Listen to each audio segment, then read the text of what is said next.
Hey guys, and thanks so much for joining me for another week of What's for Dinner. My name is Stephanie. If you are new here, welcome, and if you are not, welcome back.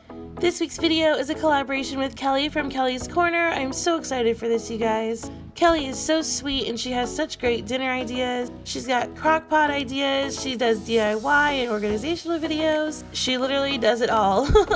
But I will leave her link below here in the description box. Definitely check her out. I know you'll love her. If you are here from Kelly's channel, welcome. I am so happy you're here. Let's go ahead and get into this video. Alright guys, so first up, I'm calling this Fiesta chicken in Orzo. You can call it whatever you like. It's basically just like fajita style chicken in like a smothered kind of creamy sauce and then some Mexican style Orzo, and I'm going to show you guys how I made it. So I went ahead and seasoned up my chicken with some taco seasoning and got that kind of browned up there. Just to get it a little bit more brown and like more colorful, I added in just a little bit of chicken broth, just a splash of it, and then it helps the browning and the coloring so much in my opinion. You definitely don't have to do that. But then once I removed the chicken from the pan, I went ahead and got my fajita veggies in there and I seasoned that up just with some salt and some taco seasoning. I basically split up my taco seasoning packet 3 ways between the chicken, the peppers, and the orzo. And the onions in there, of course. So like I said, I'm just going ahead and getting my peppers and onions all sauteed up there. I did put a little bit of chicken broth to help them along, and just to get all the little brown bits from the chicken up off the bottom of the pan, I added in my garlic, and I'm just stirring and constantly kind of like getting them all nice and browned, adding in a little more chicken broth, and just getting like a lot of color on the veggies and pulling up all that flavor from the bottom of the pan, which is going to make the sauce so delicious. And then once that has been simmering away for a little bit, I'm going to go ahead and add in my sour cream. I'm going to stir it in, and then I'm going to go ahead and add my chicken back to the pan once that comes back to a little bit of a simmer.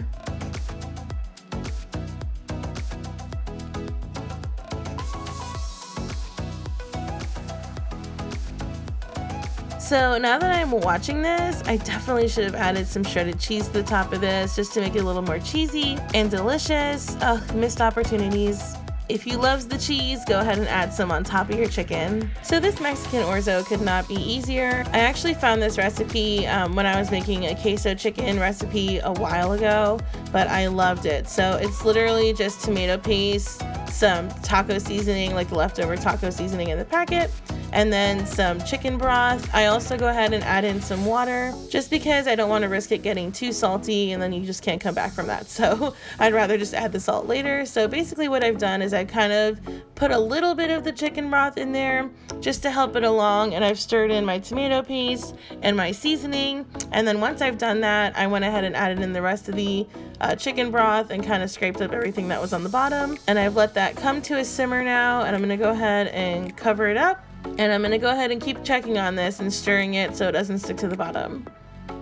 Alright guys, so this was our dish all plated up. I did add some shredded cheese to the top, but definitely, like I said, you should totally add it in when it's just in the pan. It'll get all ooey and gooey and delicious. This was so good. I love it. It has all the great delicious flavors. I know that I don't use a fajita seasoning mix and I just use taco, but to me they taste the same. If you have a more refined palate, definitely use the fajita seasoning mix. But I just put some cilantro on here and I just served it up as is, and it was fabulous. Alright, so tonight's dinner is going to be $1 Million ravioli. I've seen the $1 Million spaghetti recipes and I've always wanted to try them, but then my moment shined down on me when I saw that they have a ravioli version and I was all there for it. So yeah, let's go ahead and we're gonna make this $1 Million ravioli. So the first thing we're going to do is make the meat sauce for this. I very loosely followed the recipe, which I do for all recipes, but I will leave it below, linked in the bottom description box. So right now I'm just have my meat all browned up and seasoned up, and I'm going to go ahead and add in some onion and some red pepper. This is just like my staple quick go-to tomato like meat sauce. I could literally make this in my sleep, but I probably shouldn't so I don't burn my house down. So now that my onions and peppers and garlic have all cooked into the meat, I'm gone ahead and added in a jar of marinara sauce. I did put just a little bit of water in there just to kind of get everything from the sides of the jar and stuff like that. Usually I'll fill the jar up like halfway with like beef broth or something like that, but I didn't want this to be too watery. I was nervous. So then I went ahead and added in my spinach. I always put in spinach. I like to just kind of like hide veggies and stuff. So all these extra veggies are definitely optional. You do whatever you want to do. I'm not here to be your boss. I'm just here to give you dinner ideas.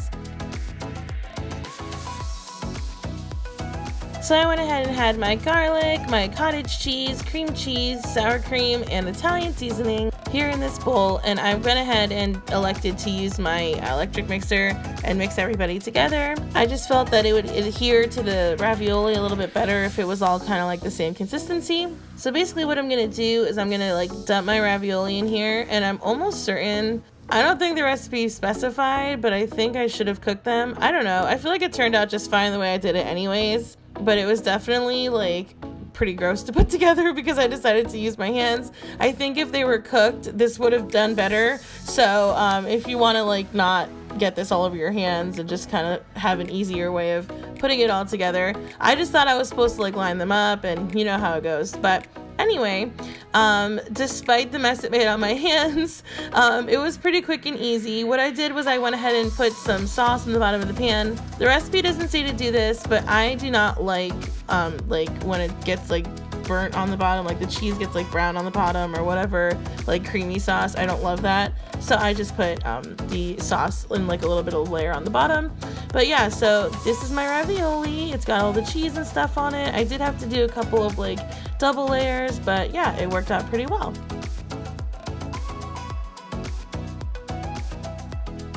So I'm just gonna go ahead and top this with the rest of my meat sauce and about a cup or so, maybe a cup and a half of my shredded cheese, and then I'm gonna get that in the oven at 350 for about 30 minutes. Alright guys, this is what it looks like coming out of the oven. It's all melty and delicious. I actually happen to have some basil. I had a plant on my windowsill that I haven't over or underwatered and killed yet, so I decided to take advantage of that and just chop up some fresh basil and put it on the top. Obviously, you do not have to do this. I think that like dried parsley would look beautiful as well. I just happen to have the herbs, so I put them on there. But yeah, this was super delicious. Everybody loved it. I was able to give some to my mom and to my sister, and Josh loved it too. We all agreed this was amazing.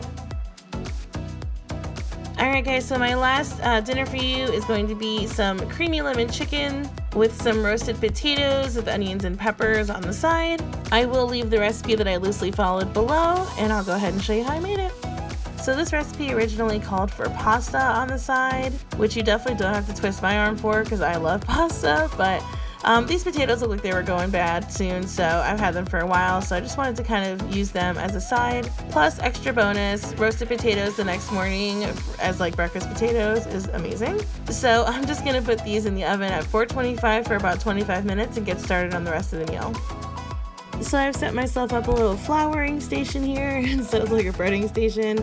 I'm just flipping these chicken pieces over in flour. I did pound them out just a little bit. Basically just cover them in plastic wrap and hit them with the bottom of this pan here.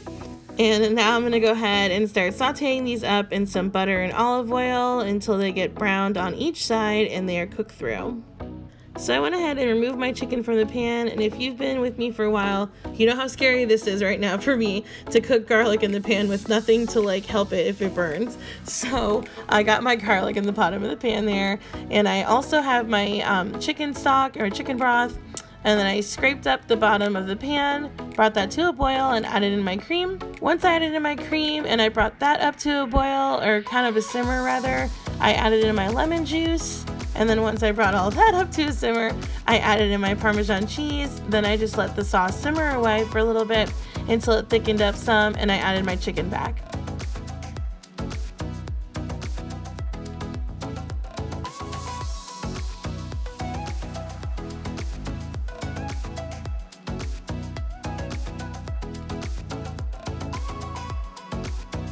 Alright guys, so here it is all plated up. I just added some dried parsley to the potatoes as well as to the top of this, and a little bit of a lemon slice so that you know the sauce on top is lemon. This was so delicious. We absolutely love this. I'm definitely gonna make this sauce again, and I will make it with pasta.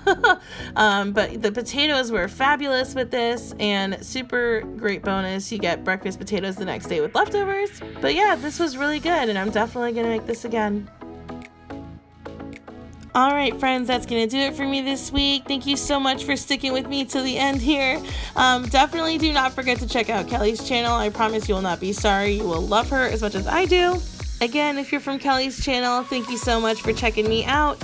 I hope you guys all got some delicious dinner inspiration. If you did, don't forget to subscribe for more. I hope everybody has a blessed, awesome, and safe week, and I'll talk to you guys later. Bye!